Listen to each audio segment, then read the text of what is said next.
Anne Frank, एक युवा आवाज जो इतिहास में गूंजती है।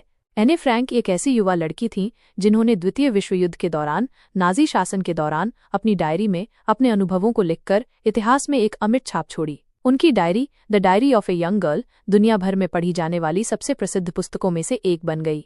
एक साधारण लड़की का असाधारण अनुभव। एने फ्रैंक का जन्म 12 जून 1929 को फ्रैंकफर्ट, जर्मनी में हुआ था। जब नाजियों ने सत्ता संभाली तो फ्रैंक परिवार नीदरलैंड चले गए, लेकिन 1942 में नीदरलैंड पर भी नाजियों ने कब्जा कर लिया और यहूदियों पर अत्याचार बढ़ गए। अपने परिवार और कुछ दोस्तों के साथ एने को एम्स्टर्डम में एक इमारत की छत के नीचे बने एक गुप्त कमरे में छिपना पड़ा। एक डायरी में कैद जीवन।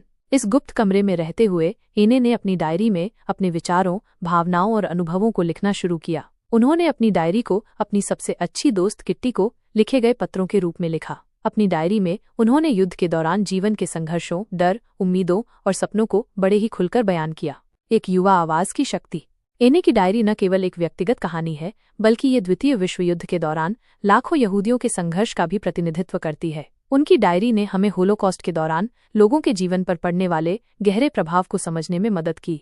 एक स्थायी विरासत। दुर्भाग्य से एने और उनके परिवार को 1944 में नाजियों द्वारा पकड़ लिया गया और उन्हें एकाग्रता शिविर भेज दिया गया। एने की मृत्यु 1945 में टाइफस से हुई थी। युद्ध के बाद एने की डायरी उनके पिता ओटो फ्रैंक द्वारा प्रकाशित की गई। एने फ्रैंक की डायरी आज भी लाखों लोगों को प्रेरित करती है। ये हमें सिखाती है कि नफरत और अत्याचार के खिलाफ खड़े रहना कितना महत्वपूर्ण है। एने की कहानी हमें मानवता, उम्मीद और लचीलेपन की शक्ति की याद दिलाती है। क्या आप एने फ्रैंक के बारे में और जानना चाहते हैं?